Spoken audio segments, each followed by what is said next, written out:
pet talk this morning, and I think this describes what we'd all like to be doing right now. That is the cutest thing right there. Brandy Alexander. Brandy Alexander. Well, my golly, he's been up since 4:30 this morning. You so know? am I. Yeah. Well, you can lay right here, Amy, if you want to. There you go.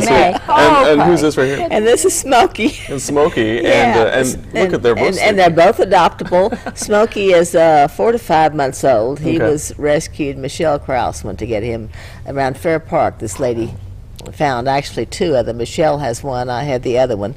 And then this little guy is one of he and his 5 siblings and his mommy and his daddy.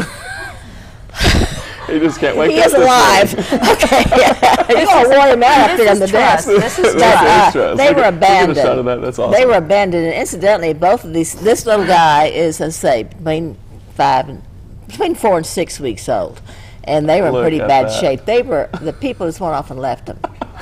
So, and they're going to be fixed on June 2nd, homeward bound in Durant. So they are up for adoption. Well, this morning we're talking about blood donation, and you have your shirt says I have my blood giver shirt here for the occasion. Animals need blood too. Animals need blood too for several reasons.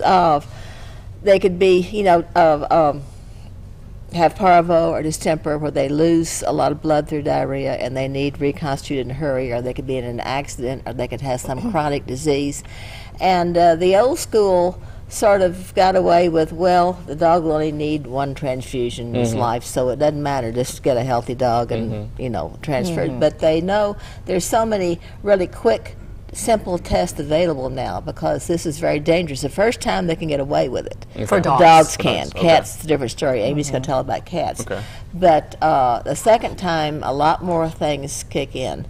So without going into big technical things, you had asked, as a matter of fact, it's your fault, and I thank you because it's an interesting topic, that we bring this up about having a donor dog. A dog that is set aside specific for donation. Well, on call. On call, okay. Specifically. Sometimes a clinic will have a dog that's been checked out for all these things, just available. They usually have 2. So that they have a healthy dog that's not right, going to always. transmit. Yeah. They want to make sure they check them for, for the tick diseases, or of course heartworm, and all the others. But between 1 and 10, because you had asked about your dogs, between 1 and 10 years old, at least 50 pounds.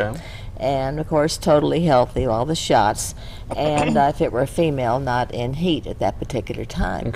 So they can run a test there at the clinic, and some clinics will not charge you for the service. And then what they're looking for is a negative, basically simplified speaking, a negative blood type. That's the universal. Right. And pets can do it as well? Well, they can cross-match. They can mix the donor dog's blood with the recipient's blood and check right there. And if there's not a problem, they can go ahead and give. With cats, the same thing. They can cross-match. Cats have fewer blood types, but they're like people. If they get the wrong one the first time, they can have a problem. Now, most cats are type A.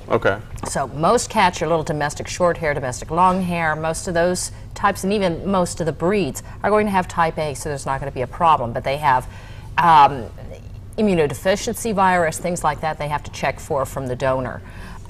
There are certain breeds that have another type, type AB, and they can have a devastating, deadly reaction the first time through. So your clinic is going to have a donor cat on call, be able to cross-match and do all of those things. And they can things. actually take the a drop of the A and put it into the B. And C, yes, and figure and it will just really quickly coagulate. If it's So if anyone out there wants to have a dog, or has a dog that wants to be a donor, or if you want your dog to be a donor, that's what I'm trying to say, do you just go to your clinic and check with your vets and say, express your desire. Because it is life-saving. It can save lives. Absolutely. Right. Absolutely. And there are certain and you need to know your blood type too, your dog's blood type. There are certain parts of the country that they actually have donor dogs on call, donor cats. They have blood banks for pets. So that's something to look into. Well, if you want to adopt one of these 2 precious little puppies, call Tommy at the Red River SPCA, and the number is coming up on your screen. It'll just give you enough time to get home. And hopefully these guys will wake up a little later on today. But they are adorable. And their demeanor is so great, too. So that's right. Amy and Tommy, thank you for being with us this morning. And let's toss it over to Tom.